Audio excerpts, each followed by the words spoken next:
So, what do you mean by invoice? An invoice is a time-stamped commercial document that itemizes and records a transaction between a buyer and a seller. If goods or services were purchased on credit, the invoice usually specifies the terms of the deal and provides information on the available methods of payment. Now, what is the purpose of the invoice? The primary purpose of an invoice is to provide a business and its client with a record of sale. An invoice serves an important purpose in small business accounting. Invoices demonstrate a client's obligation to pay you for your services. Now comes the invoice frequency part. So what is invoice frequency? The invoice frequency determines the date range of time and expense transactions to be included on an invoice.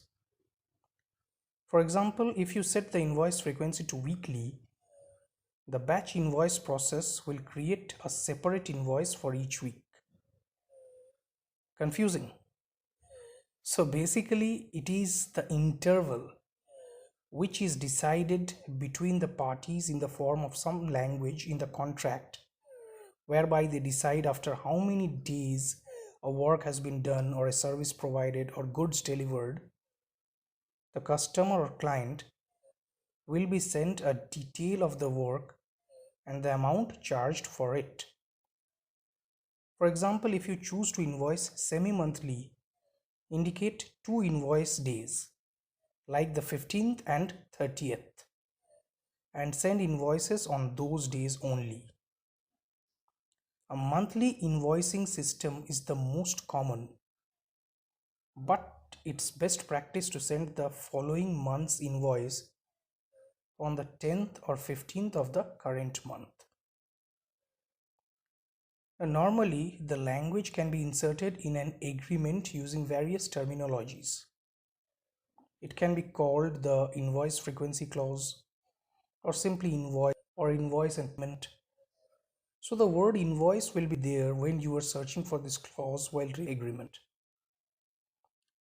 So some of the clauses look like: within 30 business days following the completion of each flight of the aircraft on behalf of lessee, owner shall invoice lessee for the charges specified. Or party shall invoice the other once each month for the services performed during the prior month. Now let us talk about the nature of invoice frequency normally found in contracts. First comes annually. So these are those agreements where the services are performed either throughout the year or during some portions of the year. However, the invoice for obtaining payment for the work is sent on an annual or yearly basis after the completion of a year of service or other work. For example, an annual invoice frequency contract effective dated September 1, 2020 will be eligible for invoice sending on September 1, 2021 after completion of 1 year. Next is milestone based invoicing. So in this sort of agreements, an invoice is generated after completion of an assigned task or work. So unless the actual agreement has a term fixed, the invoicing can be delayed to an indefinite period.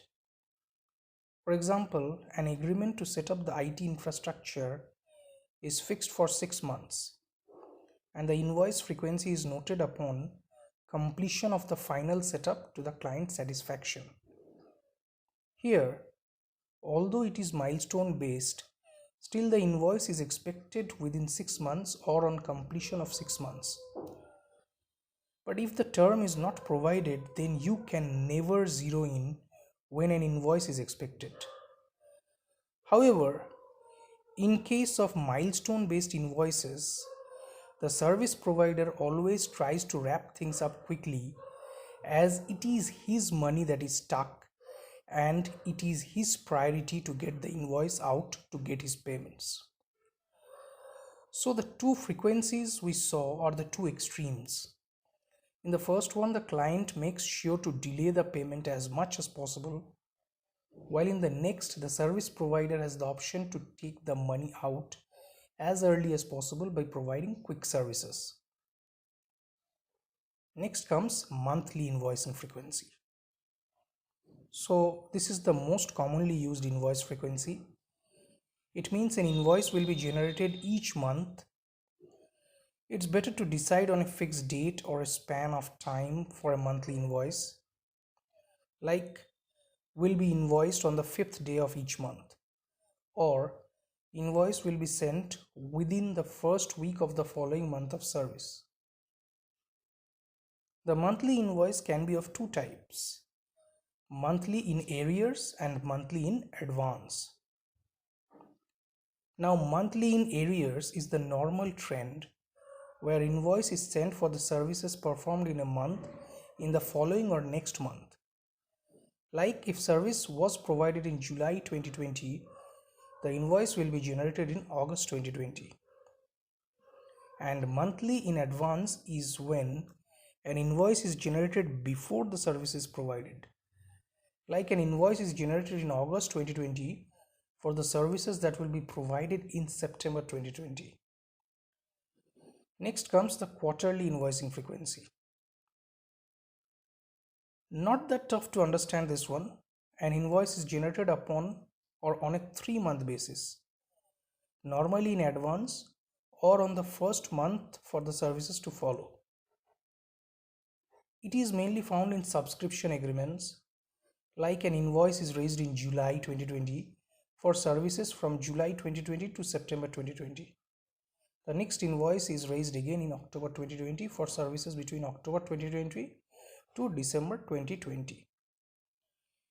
It can also be the other way around, like invoices in September 2020 and December 2020 after completion of the term. Invoice frequency can also be upon execution. Normally, this takes place in case of those agreements where the amount is fixed and the payment is done in advance to help carry out the services or work. So as soon as both the parties sign the agreement and make it effective, the service provider is free to send an invoice asking for payment.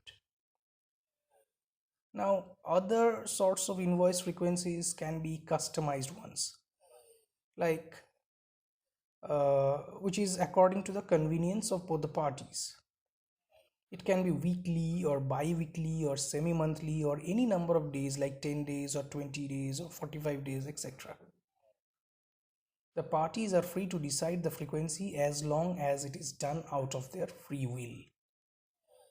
And last thing is when you find a contract where the invoice frequency is not available. So these are the most ambiguous agreements. Sometimes it does happen that the parties talk of generating invoices but fail to talk of the frequency or events surrounding it. This can be a real problem for both the parties, and the quicker the parties identify it and amend the clause, the better it is for both of them. As maybe things are going smooth based upon understanding between the parties at present, but it could be a problem when new managers come in or if there is a dispute and the matter goes to court. So that is it for today. I sincerely hope there is something to take from this video. I will come up next time with the payment term clause. If you have any question or feedback about anything, feel free to contact me. Till then, thank you.